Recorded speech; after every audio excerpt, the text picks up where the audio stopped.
Very good morning. Have A nice day. ഇന്നത്തെ divine മെസ്സേജിൽ ഒരു 3 കാർഡ് സ്പ്രെഡാണ് അടിക്കുന്നത്. ഫസ്റ്റ് കാർഡ് എന്താണ്? Current energy. കറൻറ്റ് എനർജി വന്നാണ് ക്യൂൻ ഓഫ് വൺസ്. അതായത് ഒരു സ്വന്തം ബിസിനസ് എടുക്കുക, അല്ലെങ്കിൽ തൻ്റെ കരിയറിൽ ഒരു ക്യൂൻ്റെ എനർജിയിൽ എത്തി നിൽക്കുന്ന ഒരു ലേഡിയാണ് ഇവിടെ കാണുന്നത്. അതിൽ ഹാർഡ് വർക്ക് ചെയ്ത് അവരുടെ ഡെഡിക്കേഷൻ കൊണ്ട് അവരൊരു ലീഡറിൻ്റെ സ്ഥാനത്തേക്ക് എത്തിയിരിക്കുന്നു.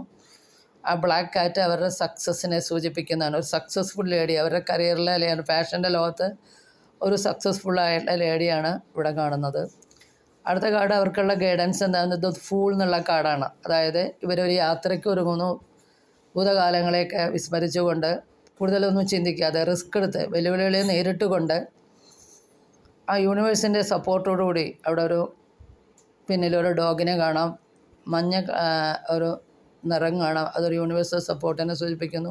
ഇതൊരു മേജർ ആർക്കാന കാർഡാണ്. അങ്ങനെ കൂടുതലൊന്നും ചിന്തിക്കാതെ വെല്ലുവിളികളെ നേരിട്ടുകൊണ്ട് അവരൊരു പുതിയ തുടക്കത്തിനായിട്ട് ഒരുങ്ങുന്നു എന്നുള്ളതാണ് ദ ഫൂൾ എന്നുള്ള കാർഡ് പറയണം. അടുത്ത കാർഡ് എന്താണ്? എന്തിലാണ് അവർ ഫോക്കസ് ചെയ്യേണ്ടത്? ഫോക്കസ് ചെയ്യണമെന്ന് നോക്കുമ്പോൾ 10 ഓഫ് വാൻസ് ആണ്. 10 ഓഫ് വാൻസ് പറഞ്ഞാൽ അമിതഭാരം, അമിതമായ ഉത്തരവാദിത്തം, അമിതമായ ഓവർ വർക്ക്. അപ്പോൾ ഓവർ വർക്ക് കാരണം ഇവർ ടയേർഡാണ്. അപ്പോൾ വേണ്ടത് എന്താ വെച്ചാൽ അത്യാവശ്യമുള്ള കാര്യങ്ങൾക്ക് മുൻഗണന കൊടുത്തുകൊണ്ട് മറ്റുള്ള കാര്യങ്ങൾക്ക് മറ്റുള്ളവരിൽ നിന്ന് സഹായം നേടാവുന്നതാണ്. പക്ഷേ ഇതിനെ ബാലൻസ് ചെയ്ത് കൊണ്ടുപോകാൻ ശ്രമിക്കണം. അത് ലീഡർ സ്ഥാനത്ത് ഇരുന്നു കൊണ്ട് ബാലൻസ് ചെയ്യാനും കൂടി ശ്രമിക്കണം എന്നുള്ളതാണ്. അതായത് ഇവിടെ ഓവർ വർക്കിനെയാണ് സൂചിപ്പിക്കുന്നത്. ഓവർ വർക്കും ഓവർ ബർഡനും. അതിനെ ഒഴിവാക്കുക,